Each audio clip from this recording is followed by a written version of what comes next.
Hi student, कैसे आप सभी लोग? आशा करते हैं बढ़िया होंगे।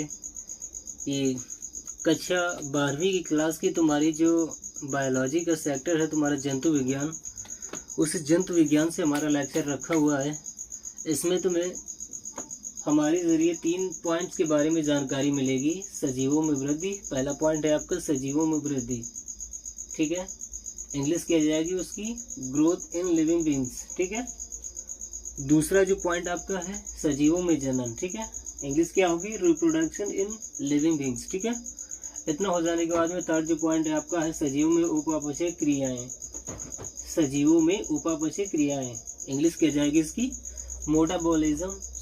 Metabolism activities in living beings, ठीक है। इन तीनों पॉइंट्स के बारे में बारी बारी से हम आप लोगों को जानकारी से अवगत कराएंगे, ठीक है। हमारे साथ अच्छे से जुड़े रहिए। चलिए पहले पॉइंट की बात करते हैं। देखिए, सजीवों में वृद्धि, इस पॉइंट के बारे में बताने से पहले मैं आप लोगों को दुनिया में उपस्थित दो प्रकार जो आपकी पॉसिबल चीज़ें हैं या चीज़ों के जो टाइप है उन्हें बता देते हैं। दुनिया में 2 प्रकार की सिर्फ चीज़ें आपकी मौजूद हैं, एक है निर्जीव और दूसरी है सजीव, ठीक है। सजीवों में वृद्धि कह रहा है, वृद्धि क्या चीज़ होता है इस चीज़ के बारे में बता देते हैं। देखिए, वृद्धि अगर देखा जाए, जैसे मैंने बताया कि दुनिया में 2 प्रकार की चीज़ें मौजूद है, एक है निर्जीव, दूसरा है सजीव। अब इन्हीं दोनों प्रकार की वस्तु में तुम्हारी वृद्धि की बात चल सकती है, ठीक है। यहाँ पर स्पेशली सजीवों में वृद्धि कहा गया है, हम दोनों में वृद्धि की बात कहेंगे, ठीक है। तो सबसे पहले हम बताते हैं निर्जीव में वृद्धि। एक्चुअली चलो हम वो भी नहीं बताते, हम ये बताते हैं कि वृद्धि एक्चुअली होता क्या है, ठीक है। वृद्धि जो है ना, किसी वस्तु में वृद्धि एक इस प्रकार की उसकी अपनी दशा होती है, उसका अपना स्वरूप होता है, जिसको देखने पर ऐसा लगता है कि वो पहले की अपेक्षा उसमें कुछ प्रोग्रेस हो गई है, बाहर से या अंदर से, ठीक है। अब वृद्धि का मतलब ही हो जाएगा कोई चीज़ जैसे बाहर से पहले की अपेक्षा अधिक एरिया कवर कर ले, तो हमें लगता है इसमें वृद्धि हो चुकी है। एरिया कवर कर ले और थोड़ा ऊंचाई भी कवर कर ले तो ऐसा लगता है जैसे वो पहले की अपेक्षा बढ़ गई, डेवलप कर चुकी है। तो यहाँ वृद्धि वाली बात है। तो हम एक चीज़ बताते हैं कि देखिए, निर्जीवों में और सजीवों में जो वृद्धि होता है वो अलग अलग प्रकार का है। जैसे निर्जीवों में जो वृद्धि होती है वो सिर्फ बाहर कारणों के वजह से होती है, ठीक है। बाहर मतलब बाहर से ही निर्जीवों में वृद्धि हो पाती है, अंदर से कुछ नहीं, ठीक है। जबकि सजीवों में क्या होता है, सजीवों में जो आपकी वृद्धि होती है वो सिर्फ और सिर्फ अंदर से होती है। और अंदर से वृद्धि होने का मतलब क्या है, अगर वो राज आप लोग जान जाएंगे तो समझ लो कि आप बहुत अच्छे से समझ गए कि सजीवों में वृद्धि एक्चुअली है क्या, इसके बारे में हमें क्या बताना है, क्या दर्शाना है, ठीक है। देखो, जैसे मैंने अभी कहा कि सजीवों में जो वृद्धि होती है आपकी अंदर से होती है, ठीक है। तो अंदर से वृद्धि जो होती है कैसे होती है, इस चीज़ को एनालाइज करके बताते हैं। एक्चुअली जैसे देखा जाए तो हम मतलब आप लोग भी या आप लोगों में से बहुत सारे स्टूडेंट ऐसे होंगे जो ये बहुत ही अच्छे से जानते होंगे कि सजीवों का जो शरीर होता है वो सेल्स से मिलकर बना हुआ होता है, ठीक है। मतलब एक या अनेक सेल्स से मिलकर बना हुआ होता है, ठीक है। तो वो जो सेल्स होती है, छोटी छोटी कोशिकाएं, इस प्रकार के छोटे छोटे पार्टिकल्स, छोटे छोटे कण होते हैं, ठीक है। जिन छोटे छोटे कणों के संयोजन से ही हमारी बॉडी बनी होती है या सजीवों के शरीर बना हुआ होता है, ठीक है। तो अब जो उनकी सेल्स होती है वो मैंने बता दिया कि एक या अनेक प्रकार की होती है, लेकिन सेल्स के भी अपने टाइप्स होते हैं। जैसे मांस की सेल्स को अगर देखा जाए तो अलग प्रकार का मांस के छोटे छोटे पार्टिकल्स होंगे, ठीक है, जो मांस को बना के तैयार करके ये तैयार करने का योगदान दे रहे हैं, ठीक है, ये तैयार करने का काम कर रहे हैं। इसी प्रकार से अगर हड्डी नामक जो तुम्हारा मटेरियल, जैसे हड्डी में कैल्शियम ज़्यादा पाया जाता है, तो हड्डी नाम का जो तुम्हारा पदार्थ बन रहा है हमारी बॉडी के अंदर, तो उस हड्डी को बनाने के लिए जो उसके सेल्स हैं वो अलग टाइप के होंगे। इसी प्रकार से और भी कई चीज़ें हो सकती हैं, ठीक है। तो शरीर के अलग अलग मतलब ऐसे अंग जो तुम्हारे एक साथ किसी काम को करने के लिए तैयार होते हैं वो तो तुम्हारे ऊतक होते हैं, लेकिन ऊतक में क्या होता है, सेम प्रकार के तुम्हारे ये सेल्स मौजूद होते हैं। और ये सभी सेल्स एक साथ मिलकर किसी एक ही काम को किया करते हैं। जैसे अगर देखा जाए तो चलो उस चीज़ को वहीं छोड़ते हैं। मेन चीज़ क्या हुआ कि सेल्स के द्वारा यानी कोशिकाओं के द्वारा हमारा यह सजीवों का शरीर मिलकर बना हुआ होता है, मैंने ऐसे बताया, ठीक है। इतना जानने के बाद में अब देखो अंदर से शरीर में सजीवों का जो बॉडी होता है या शरीर होता है अंदर से वृद्धि कैसे करता है। एक्चुअली हमारा शरीर या सजीवों का शरीर जैसे मैंने बताया कि कोशिकाओं से मिलकर बना है, तो बस बात वही होती है कि जब अंदर हमारी जो कोशिकाएं मौजूद है उनमें जो अपना डेवलपमेंट होता है वो विकसित होती हैं, बढ़ती हैं, यानी कि उसका जो अपना आकार होता है वो चौतरफा चारों दिशाओं में फैलता है। तो सिर्फ एक ही कोशिका ऐसे नहीं फैलती है, उसके साथ साथ जुड़ी सारी कोशिकाएं भी इसी एक्टिविटी को फॉलो करती हैं, मतलब एक साथ बढ़ती हैं। तो हमारा ये शरीर चारों दिशाओं में यानी कि ऊपर नीचे आगे पीछे और उसके साथ साथ ये साइड की भी दिशाएं, तो ऐसे तो आपकी 6 दिशाएं बन जाएंगी। मतलब हर एक दिशा की ओर वो फैलता है शरीर हमारा। तो हमें लगता है कि जैसे हमारा शरीर डेवलप कर रहा है, ये फला सजीव का शरीर जो है ना बढ़ रहा है, वृद्धि कर रहा है। तो एक्चुअली में उसका शरीर बाहर से नहीं बढ़ा हुआ है, अंदर की उसके अपने सेल्स के अकॉर्डिंग बढ़ा हुआ है। ठीक है, तो ये तो बात होगी कि सजीवों में वृद्धि कैसे होती है। तो सजीवों में वृद्धि कैसे होती है, अंदर से होती है। ठीक है, और कैसे, जब उसके सेल्स डेवलप करते हैं। ये तो इतनी बात हो गई। तो चलो सजीवों में वृद्धि आपने जान लिया। अब एक चीज़ बताते हैं, तो दूसरा आपका पॉइंट है सजीवों में जनन। सजीवों में जनन एक्चुअली क्या चीज़ है इस चीज़ को बताते हैं। देखिए सजीव क्या होते हैं आपने समझ लिया, जनन क्या चीज़ है उस चीज़ को बताते हैं। एक्चुअली जनन जो होता है ना, एक ऐसी प्रोसेस होती है, ऐसी प्रक्रिया होती है या ऐसी क्रिया होती है जिसके अकॉर्डिंग कोई व्यक्ति जो होता है, खासकर मादा व्यक्ति, अपने समान संतान उत्पन्न किया करते हैं या पैदा किया करते हैं या तैयार किया करते हैं। ठीक है, या अपने समान संतान को जन्म दिया करते हैं। तो वही चीज़ होता है जनन। अब सजीवों में जनन, तो इसका मतलब देखो जनन की प्रोसेस जो मैंने सजीव अभी बताई थी, वो सजीव तुम्हारे पेड़ पौधे भी होते हैं, तो उनमें भी यही चीज़ होता है। जैसे गेहूं का फल गेहूं ही पैदा करेगा, अपने समान संतान उत्पन्न कर दे, इसी प्रकार से। अब यहाँ पर सजीवों में जो बात चल रही है वो तुम्हारा किसी पौधे में भी बात हो सकती है, किसी कीड़े की भी बात हो सकती है, किसी जानवर की भी और किसी मानव की। तो उनमें कैसे जनन होता है वो चीज़ मैंने जो अभी बताया है, बस वही चीज़ आपको देखने को मिल जाएगा। एक्चुअली सजीवों में जो जनन होता है एक इस प्रकार की कोई प्रक्रिया होती है जिसमें सजीव क्या करता है, अपने समान संतान को उत्पन्न किया करता है।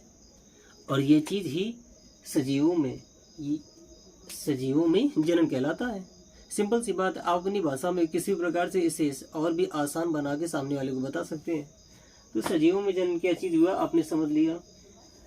इतना हो जाने के बाद में चलो अब सजीवों में उपापचय क्रियाओं को समझते हैं। ये आपका मेन पॉइंट है, ये आपका बहुत ही थोड़ा अच्छी चीज़ है। ठीक है, थोड़ा अंदर तक सोचने के लिए मजबूर करेगा, एक अच्छी सच्चाई को क्रिएट करेगा। देखो सजीवों में उपापचय क्रियाएं, एक्चुअली देखो सजीव क्या होते हैं आपको पता है। उपापचय क्या है ये शायद बहुत कम लोग जानते होंगे, या हो सकता है आप में से बहुत सारे बच्चे जानते भी होंगे। क्रियाएं क्या चीज़ होता है ये तो आप लोग बिल्कुल सभी जानते हैं। ठीक है, तो सजीव क्या होता है, क्रियाएं क्या है ये आपको पता है। उपापचय बहुत मतलब मान के चलते हैं कि आधे लोगों को पता है। तो यहाँ पर दिक्कत बस इसी पॉइंट से ही खड़ी होने वाली है। ठीक है, तो उसी को हम सुलझा देते हैं। एक्चुअली सजीवों में उपापचय क्रिया है, उपापचय क्या चीज़ होता है इस चीज़ को बता देते हैं। देखिए सजीवों में जब उपापचय की बात चले तो देखिए सजीवों में जब उपापचय की बात चलती तो एक्चुअली बात क्या होता है कि सजीवों का जो शरीर होता है वो सेल्स से मिलकर बना हुआ होता है, मतलब एक या अनेक कोशिकाओं से मिलकर बना हुआ होता है। और जबकि अगर कोशिका को देखा जाए तो कोशिका भी यानी कि सेल भी विभिन्न प्रकार के रासायनिक पदार्थों से मिलकर बना हुआ होता है। मतलब ये कह सकते हैं कि कोशिका में जो अपना पदार्थ मौजूद होता है वो विभिन्न प्रकार के रासायनिक पदार्थों का संयोजन होता है।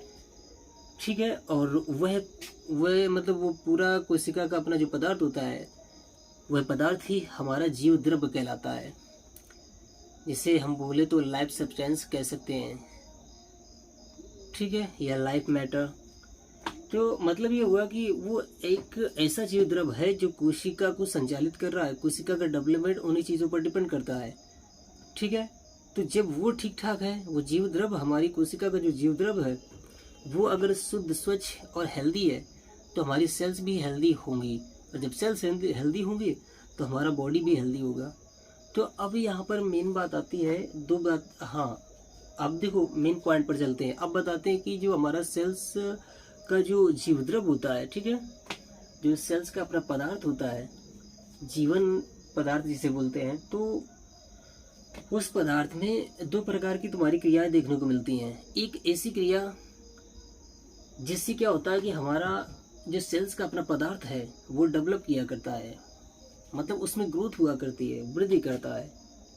और एक दूसरी प्रकार की प्रक्रिया होती है जिससे क्या होता है कि हमारे सेल्स का जो अपना पदार्थ है, जो द्रव्य होता है, वो नष्ट हुआ करता है, विनष्ट हुआ करता है, अर्थात उसका क्षय हुआ करता है।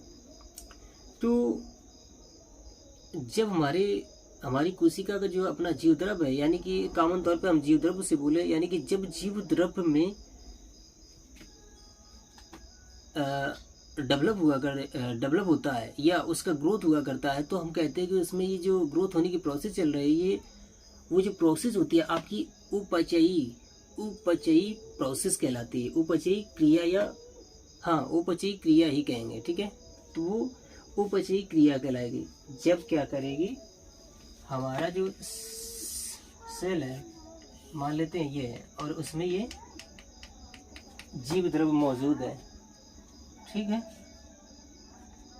ये आपका जीव द्रव्य, ये सेल है आपका, और सेल में उपस्थित ये आपका जीव द्रव्य, ठीक है। तो जब जीव द्रव्य में ग्रोथ हो, तो ग्रोथ होने की जो प्रोसेस होगी आपकी, ग्रोथ होने की जो प्रोसेस होगी वो आपकी कहलाएगी उपचयी।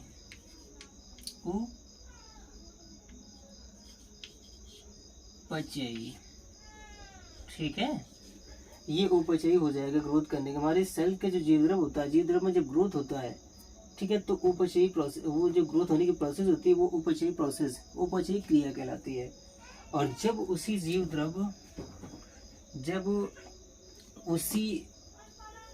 जब सेल का जो जीवद्रव्य होता है वो विनष्ट हो रहा होता है, जैसे मान लेते हैं कि यहाँ पर जीवद्रव्य में तुम्हारे भरपूर हेल्दी रासायनिक पदार्थ मौजूद थे जो सेल्स को डेवलप करने के लिए या सेल्स को अच्छे से संचालित करने के लिए ज़रूरी थे। अब मान लेते किसी कारणवश वो तुम्हारे उनमें मतलब ऐसी कोई दशा उत्पन्न हो जाए कि वो विनष्ट होने लगे, उनमें से कुछ अच्छे जो तुम्हारे रासायनिक पदार्थ थे वो विनष्ट होने लगे या विनष्ट हो जाए, ठीक है। तो मान लेते इतना भाग में जितने हैं ये आपके अगर विनष्ट होने लगे, इस प्रकार से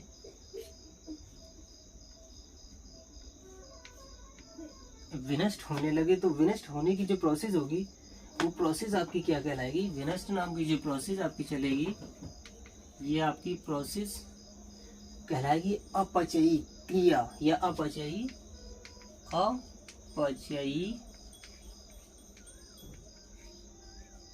क्रिया कहलाएगी। ये उपचयी क्रिया थी। तो ये उपचयी क्रिया क्या होता है आपने समझ लिया। क्या चीज, सेल का जो जीव द्रव्य होता है, या कॉमन तौर पे हम जीव द्रव्य, देखो जीव द्रव्य की जब भी बात आती है तो वो यही चीज होता है, सेल का अपना पदार्थ। तो उपचयी क्रिया जो होती है वो वह क्रिया होती है जब जीव द्रव्य में वो ग्रोथ किया करती है, या जिस क्रिया के द्वारा जीव द्रव्य में ग्रोथ हो, जीव द्रव्य बढ़े, वृद्धि करे, फले फूले, तो वह क्रिया आपकी उपचयी क्रिया होगी। और जब जीव द्रव्य तुम्हारा क्षय हो रहा हो, विनष्ट हो रहा हो, खत्म हो रहा हो, नष्ट हो रहा हो जिस क्रिया के द्वारा, तो वह क्रिया ही तुम्हारी अपचयी क्रिया होगी।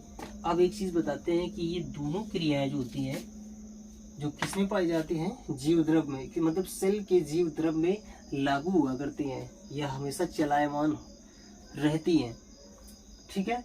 तो ये दोनों क्रियाएं ही तुम्हारी एक साथ क्या कहलाती हैं,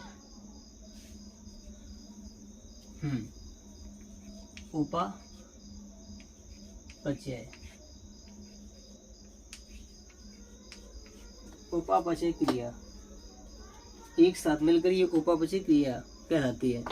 मतलब ये हुआ कि इन दोनों में से प्रत्येक क्रिया को हम उपापचय क्रिया कह सकते हैं। मतलब नष्ट करने, जीव द्रव्य को डेवलप करने वाली, या मतलब जीव द्रव्य को बढ़ाने वाली और जीव द्रव्य को नष्ट करने वाली जो दोनों क्रियाएं तुम्हारी, वो दोनों एक साथ क्या कहलाती हैं, उपापचय क्रियाएं। और यही जो क्रिया है, यही आपकी जीव द्रव्य को देखो क्या कहलाती है, मतलब एक पॉइंट से डेवलप कराएगी, फिर उसे पुनः वहीं विनष्ट कर देगी। मतलब यहाँ से जीवन शुरू हुआ, इस पॉइंट से, ठीक है। और एक ऐसा समझ आएगा कि विनष्ट होता चला जाएगा जीव द्रव और वो खत्म हो जाएगा। जब ये खत्म तो हमारी सेल क्या करेगी, वो डेथ कर जाएगी। सेल हमारी डेथ करेगी, लेकिन सेल के डेथ करने से पहले उसके अंदर का जो जीव द्रव था वो विनष्ट हो जाता है। जीव द्रव तुम्हारा जब नष्ट हो जाएगा तो सेल के अंदर कुछ बचेगा नहीं, ठीक है। नतीजा ये निकलेगा कि सेल तुम्हारा खाली हो चुका है। अब जब सेल खाली हो चुका है वो डेवलप नहीं करेगा, सिकुड़ जाएगा, पिचक जाएगा। अंततः क्या होगा, बॉडी के सभी सेल की यही दशा होगी, बॉडी हमारा बेकार हो जाएगा। मतलब वो तुम्हारा प्रोग्रेस, कुछ भी प्रोग्रेस, किसी भी एक्टिविटी को फॉलो नहीं कर पाएगा और हम लोग मृत्यु को प्राप्त कर लेंगे। तो यही था मेन आपका इन तीनों पॉइंटों के बारे में जानकारी। ये कक्षा 12वीं की तुम्हारी बायोलॉजी यानी कि जीव विज्ञान का तुम्हारा जो फर्स्ट पार्ट होता है, जो जूलॉजी होता है, उस पार्ट के बारे में ये 3 पॉइंट्स थे जो तुम्हारा उस पार्ट, मतलब फर्स्ट पार्ट तुम्हारा जंतु विज्ञान जो मैं बोल रहा हूँ जूलॉजी, उसका फर्स्ट चैप्टर जो तुम्हारा था, उस चैप्टर से तुम्हारे ये 3 इम्पोर्टेंट पॉइंट्स रखे हुए थे। अब इसी प्रकार के और भी पॉइंट्स अगले लेक्चर में मैं आप लोगों के लिए लेकर आऊँगा अपनी इसी सरल भाषा से। तो तब तक के लिए हमारे उस लेक्चर का आप लोग अच्छे से इंतज़ार कीजिए, और अगर नए हो तो हमारे चैनल को सब्सक्राइब कीजिए, अपने दोस्तों में शेयर कीजिए। हमारे लेक्चर को किसी प्रकार की समस्या हो तो हमें कमेंट ज़रूर करना। तो चलिए मिलते हैं अगले वीडियो में, तब तक के लिए